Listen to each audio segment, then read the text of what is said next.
sa magandang araw sa inyo mga kamamaw. Yan tayo, sikasin tayo. Nakita niyo weeds na yan. Putulin na natin lahat yan at napapagkamalang wala daw nakatira dito kasi nakaraan may lumapit sa akin. Sabi niya, akala ko wala nakatira dito kasi ang tataas ng tataas ng weeds. Eh nagkataon na mga kamamaw, sobrang busy nga tayo. So hindi natin nakasikaso ngayon. Asikasuhin natin yan, putulin natin. Pero bago yan, itatry muna natin ito mga kamamaw. Ayan. Iyan na natin sa sa sasakyan natin. Kapal na ng bigote at saka ng palbas kamamaw. May aso din, Kawala Ice, pangalan na ito. Mabait yan eh. Aso ng kapitbahay namin. Wala, sanay ng Kawala yung aso na yan. Yan, kapitan muna natin. At lahat to, susukat ko muna siya kamamaw. Kapal na ng bigot at balpas. Ako na ng posto dito. Dito natin siya lalagay mga kamamaw. Yan, susukatin ko lang din. Grabe, umulan lang kagabi. Yung alikabok, napasahan ng ambon. Ayan, kaya ganyan, nilinisin na naman natin. Bahala ko mga kamamaw, dito ko lalagay. Yan. Ganyan siya, yan. Diba mas maangas tingnan pag Yan, yun ang project natin, kakabit natin. Nabili ko lang to sa Timo mga kamamaw. Iba pa rin yung susukatin natin ng maayos na Yan siya para mas mukha siyang maangas tingnan. Kailangan dapat pantay lang pagkakakabit natin. Ayun naman yung margin niya, yung dalawang yan. So ngayon, may balak muna ako bago ko ikabit. Ayun, yun ang margin niya para pala tandaan kong pantay. Yun na, let's do this. Ayan mga kamamaw, ito yung tsura niya. Yan, nitano kasi ako dito, lalagyan ko ng screen yung ito para hindi pasukan masyado ng lamok. Baka mamaya pag tumatakbo magdirekta lahat ng lamok dito, yung alikabok maipon dun sa loob. Para try natin to. Mas maangas pag may screen. Meron naman tayo screen dun yung bakal natin, ginamit natin sa sa may pintuan. Kaso nga lang, mas maganda kasi pure black na. So ito, black na siya talaga. Ayan, binigay lang sa atin ni Kuya Ariel. Shoutout kay Kuya Ariel. So gamitan natin ng tape. May kasama na siyang tape mga kamamaw. Honestly, pag binili mo siya. Tapos meron pang dalawang ganito. Pag-iisipan ko pa kung ilalagay ko pa to yung sa may gilid niya. Pagkakabit mo nun sa gitna, ito sa dalawang gilid. Yan, ganyan siya, dalawa. Kaya nakita natin. Pero try ko muna mga kamamaw. Kabit natin itong discard natin dito. Ititape ko yung yung screen. Kailangan maayos pagkakakabit natin at yan. So putol tayo.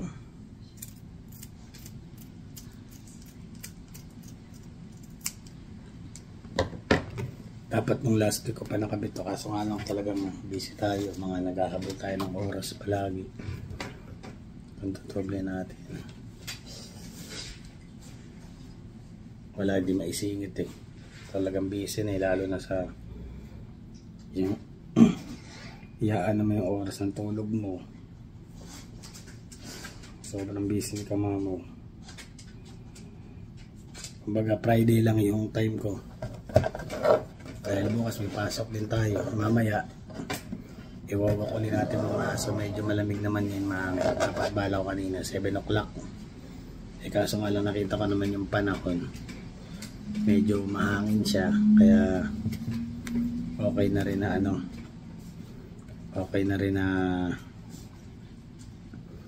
ko na lang siya tag dito,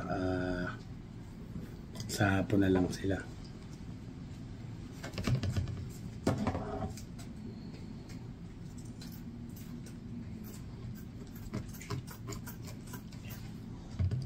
Talingan eh, sukatin.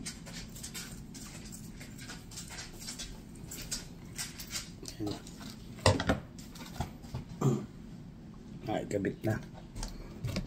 Sana hindi lang, hindi ko ano, kasi nakita ko sa nakita ko naman sa maganda naman yung review niya. Tsaka maraming din naglalagay ng ganito dito sa pag pinopormahan nila yung sasakyan nila. Kaya naisipan ko rin lagyan. Kasi sabi nga nila, marami nagagandaan din dun sa ginawa nating design dun, yung style ng ano nung sasakyan natin na although luma siya pero ano siya tag dito, maangas daw tingnan pag yung luma ilalagyan mo ng mga ganong style. Kaya nakakatawa din na ano na marami din nagkakagusto dun sa style na ginawa natin dun sa sasakyan natin. Kaya ano, ganda talaga pagandahin mo siya ng ano, pagandahin mo talaga. Although hindi naman yung kamahalan yung ibang nilalagay mo katulad nito, mura lang naman ang bili ko na ito, pero maganda, maayos siya. Ano pala siya, parang double adhesive ano. Kaya dapat maingat tayo sa pagkabit ngayon. Hindi pwedeng hindi ito gumit na at papangating na naman na natin. Tsaka maganda sukatin ko muna. Sukatin ko muna bago ko ikabit yung ano. Ito mismo kasi pag nadikit na to sa new hood natin, ano na, mahirap na tanggalin. Medyo matigas yung, medyo ano, makapit yung ano, yung double adhesive niya. Makapit na. Inaano ko lang, dinoble ko na para maayos.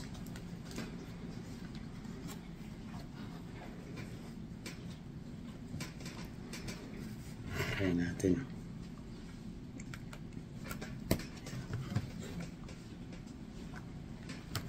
Yan, tinry ko lang muna ikabit sa ibabaw. Malagkit mga kamamo. Maano siya talaga, malagkit.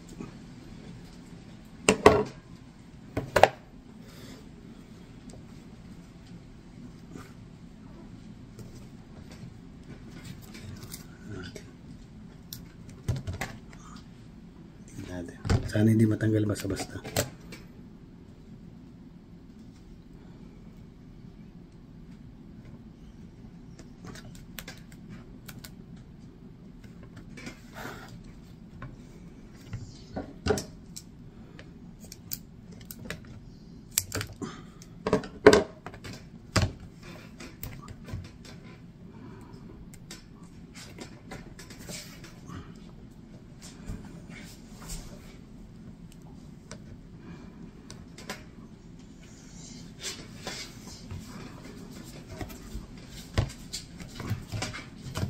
Kaya di ko na pala tanggalin yung mismo pala, lalo dito sa type na to.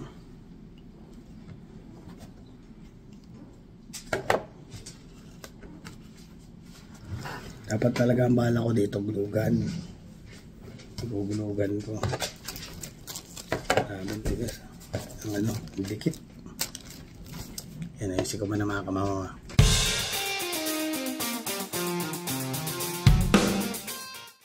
Yun na mga kamama, natapos na natin. Nakakabit na yung screen. So wala na papasok basa-basa na lamok dyan. Yan, paligitan na natin, paikot. Hindi ito, tinanggal ko yung pula, yung takip, kasi makikita siya dito sa labas eh. So ito nandito, sinilyado ko na lang na ganito na, hindi ko na lang nilagyan ng ano, hindi ko na lang tinanggal. Ito kasi tinanggal ko kailangan dahil makikita siya dito eh, sa loob. Sana hindi siya matanggal, matibay sana yung pagkakaano natin. Pero dodoblein ko pa rin yung tape para siguradong selyado siya. Yan, dinoblehan ko na lang.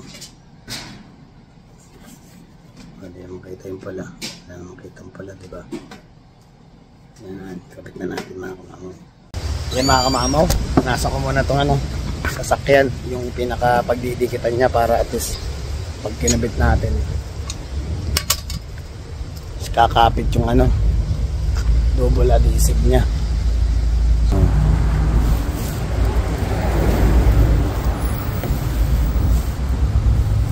Wala naman anay natin dyan. Nakahintay tayo mga 10 to 20 minutes. Kaso wala nang maayos.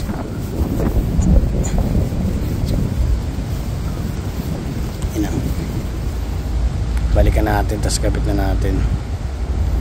Okay, margin niya. Grabe ito pinasasakyan mga pasensya na. Nakapit na natin. Pero hindi ko man naman lang pala siya kakapit. Sumakto naman, nakatulong yung alikabok. So ima-margin natin ngayon. Papatong ko muna siya para alam ko yung sukat talaga kung saan yung saan natin siya papresto. Dahil lang ma-margin ang kumakamamaw para sukat na sukat. Tingnan muna natin dito sa taas ng konti. Yan,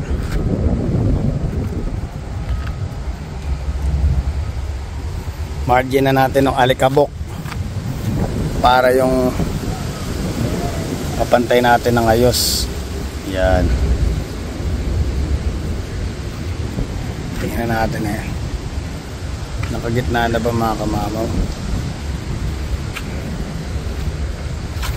Sipating ko. O yun, medyo usap natin ng konti dito.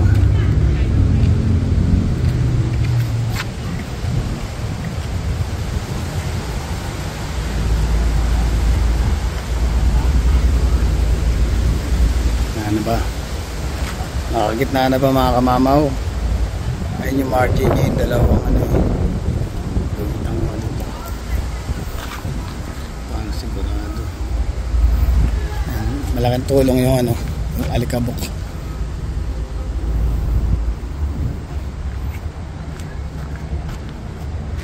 Ay, may guhit. Pantay na. Pwede na ba? Para makita natin kung alin mas makapal na ayun yung side ng kabila. Ito yung side ng kabila. Para sigurado mga kamamaw, kunin ko yung kunin ko yung ko, metro ko para masukat. Mahirap na kasi pag dinikit mga kamamaw, wala na wala nang bawian kaya dapat masukat ng maayos Ay mga kamamaw, yan dapat ang layo niya. Pantay ko na siya sa kabila, ganun din pantay na para sigurado wala nang ulitan dito mga kamamaw. Yan kasi ginawa ko margin niya, natatama dito sa Let's go! Yung mga kamamaw, nakabit na. Kumuha pa ako i-push talaga siya na dumikit.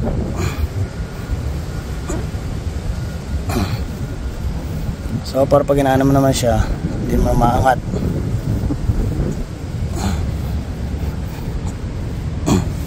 Sana hindi siya maano ng hangin. Kasi siyempre pag tumatakbo tayo mga kamamaw, hindi natin maano yung pressure ng hangin. Hindi natin mapipigil yan. Itsura nyo, diba nagmukha siyang may exhaust sa harapan. Kala mo may turbo mga kamamaw.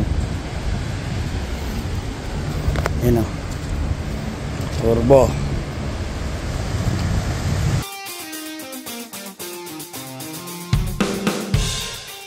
Kamamaw, simulan na natin yung pagdadamo. Ako, ang dami kong gagawin ngayong araw na ito mga kamamaw. Nag-gloves na tayo para sakaling makati yung hindi pa nung gloves na binili ni Mrs. Malaki kasi yung kamao ko mga kamamo. Kaya yung ko large, kaya hindi siya kasya. Large kasi yung size ng kamay ko. Pang large to ng mga gloves. Putol-putulin lang natin, pa isa-isa na natin putol-putulin. Let's go!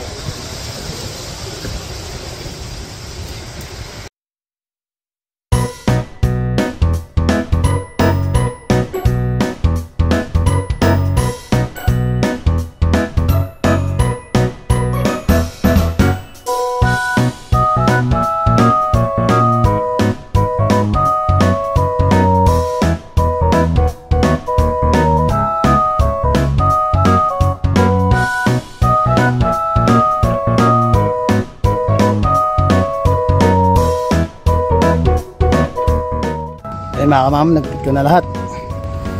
Hindi pwedeng walang gloves dahil matatalim yung ano, matatalim yung damo. Daputin ko na lang siya.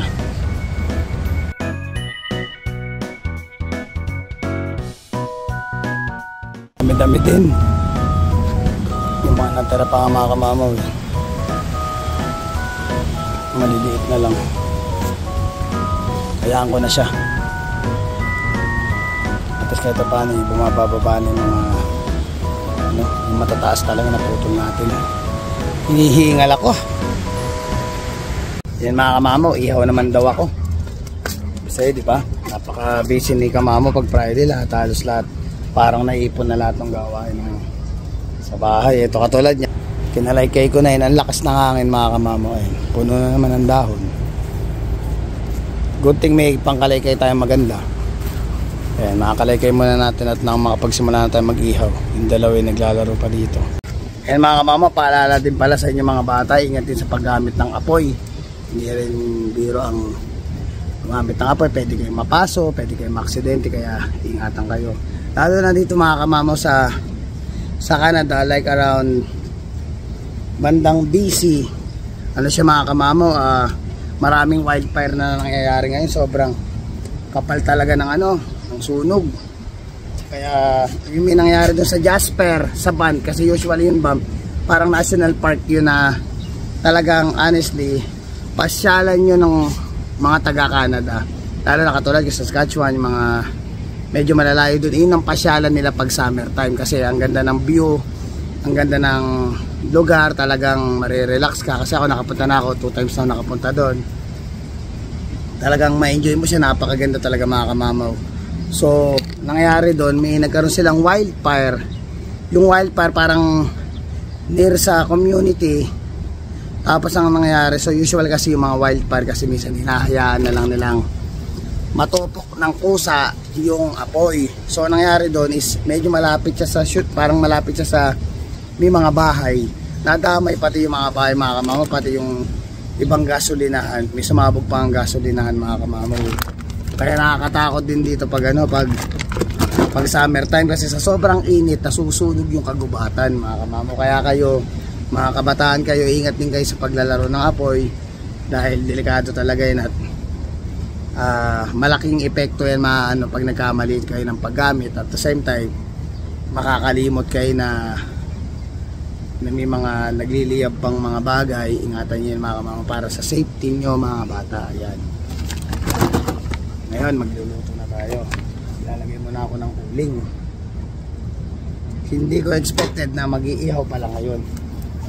So request ng boss natin, wala tayong magagawa mga kamamaw, magbibigyan lang natin si Milsa. Kaya may madalang lang naman mag-request. Kaya pag ni sinabihan, oo agad si kamamaw. Siyempre kahit pa paano doon ma lang sa point na yun makapaglambing tayo. So ang ihawin natin mga kamamaw, ano, last uling na pala to, liempo. Magliliempo tayo mga kamamaw. Actually minarinitan nila ng 2 oras na yung mahigit. So ready to na siya. So papapoyin ko na. Tsaka maganda yung panahon ngayon mga kamamaw, mahangin. Iyon nga lang ang problema sa hangin, kahit anong kalaykay ko dito sa loob ng backyard, napakadumi mga kamamaw. Buti kahit paano yung halaman sa harap na ano na natin, nalinis na natin dahil sobrang taas na. Ilang ano na rin yun, ilang buwan na rin na nakatengay na. So ayan, kailangan na natin siyang anuhin, pupulin talaga ng medyo maaliwalas ng konti yung ating labas. Eh mga kamamaw, may kukwento rin pala ako sa mga ano, lalo na yung mga nandito sa Saskatoon. Minabalitaan tayo mga kamamaw when it comes dun sa mga gustong kumuha ng bahay. So ngayon pala ito yung perfect timing sa kumuha ka ng bahay kasi honestly last November 2023 to December, ang rate ng pagkuha ng bahay, yung interest is nasa 6% to 6.5% last year. So ngayon bumaba na siya, nasa ano na siya, 4 point ano na siya, 4.5 gano'n na siya, 4.5 na siya ngayon. So ideal talagang kumuha ng bahay ngayon, medyo mababa yung interest. At the same time mga kamamaw, yung bahay based dun sa nahagip kong impormasyon, dahil meron tayong tropa dito, si shoutout pala kay Harold Lapitan. Pangalang beses na niyan lumapit sa akin, tapos sinasabi niya, Jerwin, ba't di ka pa kumuha ng bahay ngayon? Kasi mabababa ang ngayon, kasi doon sa bahay nila nakakuha ata sila like around 360 ata yung kuha nila doon sa bahay nila. Yung garahe nila is may garage sila pero wala silang talaga yung mismong garage na nakatayo. Kumbaga ba yung sementado yung kalsada nila pero wala silang parang talagang lagayan ng sasakyan nila, yung talaga mismong garahe.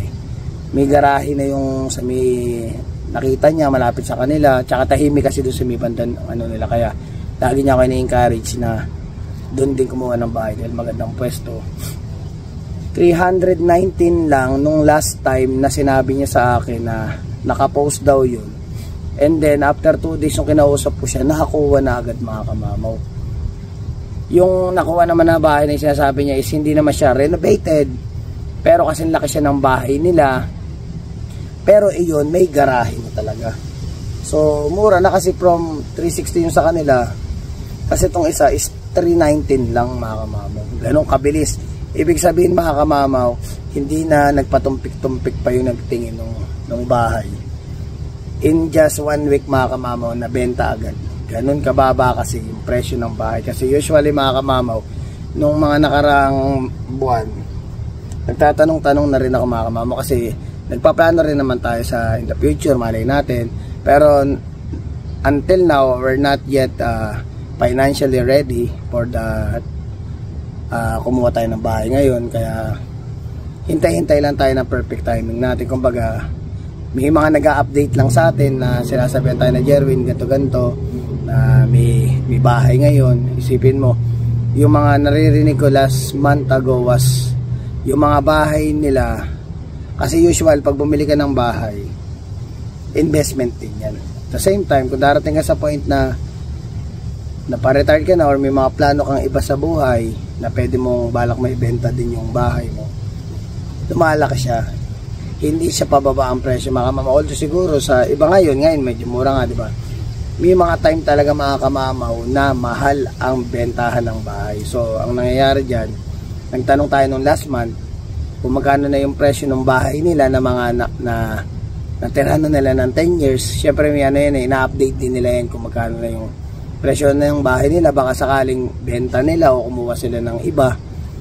Like yung from mga 370 na bahay dito sa Saskatoon sa Saskatoon, yung kanila pag inano na daw yung bahay nila is nasa like around 550 na. So ganun ang kataas mga kamamaw yung presyo ng bahay nila kung bibilin o ibebenta nila ngayon. Pero syempre may mga bahay din tayo na nababalitaan din na kung gusto nyo kumuha, mas maganda yung perfect timing na talaga daw. Summer time talaga yung peak season na kukuha ka ng bahay. Dahil number 1, pag kumuha ka ng bahay ng winter time, so may mga bagay doon na hindi mo siya mapapansin until dumating yung summer time, na kung nabili mo na siya, mamaya malalaman mo pagbili mo ng bahay ng winter time, hindi pala kagandahan talaga yung backyard, kasi hindi mo siya makikita ng katulad nito pag summertime. Kita mo lahat kung ano man meron sa bahay na nabili mo. So mas maganda talaga o idealistic. At the same time, more on mas mabababa do yung presyo ng bahay kung summertime ka kukuha. Based doon sa mga na experience ng ating kapwa mga Pilipino dito sa Saskatoon na kumuha ng bahay ng summertime. Siyempre may mga kaibigan din tayo mga broker, may kaibigan din tayo mga tawag dito, kalimutan ko yung tawag dun sa isang yun kung ma-approve ka ng bangko, may mga dyan yung binibilang yung mga credit score mo, kaya dapat iingatan mo rin yung credit score mo, make sure na nakakabayad ka ng tama sa credit card mo. At the same time, tawag dito, yung limitation mo ba sa paggamit ng credit card na huwag kang susobra dun sa ano nila, yung sa maximum credit card mo, yun mga bagay, makakabuild ka ng magandang credit score, at yung credit score na yun is magagamit mo pag nag-apply ka ng bahay. So, yun ang mga kamamo, in-update ko lang kayo dahil baka may mga taong nanonood dito sa vlog natin, at the same time, mapanood nyo yung vlog ko, magka-idea kayo, ay meron pala ngayon, mali natin, di ba? Kasi ako, nagtitingin-tingin din ako kasi minsan, gusto ko lang din na it doesn't mean na nagtingin kayo, bibili ka na agad. Iba pa rin yung, kumbaga may handa ka, kung sakaling sa point na nandun ka na sa situation na yun, alam mo na lahat ng mga dapat tingnan, alam mo na mga bagay-bagay para hindi ka maging inosente sa mga bagay-bagay, at pagkuha mo ng bahay, wala kang masasabi natin parang tinatawag ba nilang regret. Wala kang pagsisisihan na ay dapat pala inaral ko muna. Iba pa rin yung may idea ka bago ka kumuha ng bahay. At the same time, humingi ka ng payo dun sa mga taong mas may alam, lalo na yung mga tropa mo, usually mga Pilipino naman dito is matutulungin naman halos lahat ng Pilipino dito, nandiyan naman sila, lalo pag magkakaibigan kayo, i-guide nila kayo sa tama, hindi nila yung katulad yung sa Ate Win, shoutout kay Ate Win si Ate Win kasi yung nagbabala kong siya yung pakwanin ko ng dream house namin or bahay na matitira namin dito, kaysa umupa pa kami kasi magkano rin ang binabayad natin sa upa. Kung sakaling kukuha ka ng bahay, at least sa iyo na yung monthly na binabayad mo is ibinibigay mo na doon sa bahay na binili mo, kaysa doon sa inabot ka na ng 2 years dito tapos puro lang sa renta.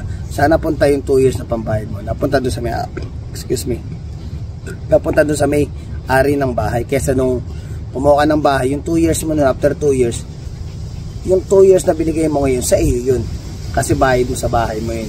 Kumbaga doon mo nilagay yung pera mo, hindi siya yung 2 years ka tapos napunta lang sa renta, wala kang para bang napakinabangan mo yung bahay, tumira ka, tama doon. Pero ibig sabihin yung binayad mo sayang naman, di ba? Hindi siya napupunta doon sa mismo talagang sa masasabi mong sariling sayo. Yan mga kamamaw, pati yung mga alaga natin ay pagod na. So baka hindi ko na to pag-walkin dahil medyo hinihingal na, dahil like around 1 hour na sila dito sa labas, na talagang hinayaan ko sila kasi maganda yung panahon, mahangin. So sila medyo relax ko sila dito. Tsaka at the same time, malinis yung backyard na yung mga kamamo. Araw-araw nililinis yung kamamo yan, para hindi rin para sa kanila, para din kay Baby Jacob, na maiwasan natin yung mga langaw-langaw. Yan mga kamamo, titingnan natin muna yung ano natin, inihaw natin. Ooh.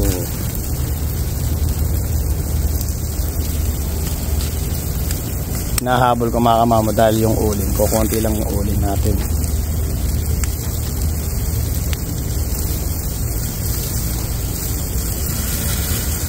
Yan, nag-iingat na ako mag-ihaw dahil nakaraan nalapnos ang kamay ko mga kamamaw. Kaya lagang pinapaalala sa mga bata kung gusto yung tulungan si mami at daddy sa pag-iihaw is make sure nakabantay sila sa inyo, hindi yung iwanan nila kayo, kasi delikado ito mga kamamaw. Yan, medyo hindi naman, sakto lang yung inabot ng ating iyon, hindi naman siya nasunog alis. Tapos lumakas yung apoy, so try natin salang pa tayo ng ng iba, salang tayo ng bago.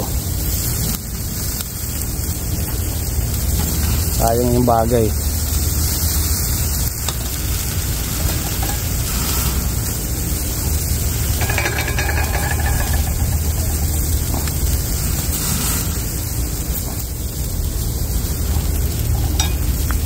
Sarap. So ayun mga kamamaw, tatapusin na muna natin yung vlog, pagpatuloy na natin sa mga susunod na pagkakataon. Maraming salamat sa akin mga subscriber na nandiyan kayo palagi para panoorin yung video natin. Siyempre nagpapasalamat yan sila Hera na nandiyan kayo, nakasuporta kayo palagi sa HL Bullies. Kaya mga kamamaw, hanggang dito na lang ang vlog. Please don't forget to like, share, subscribe, and hit the notification bell for more updates of my video. See you mga kamamaw.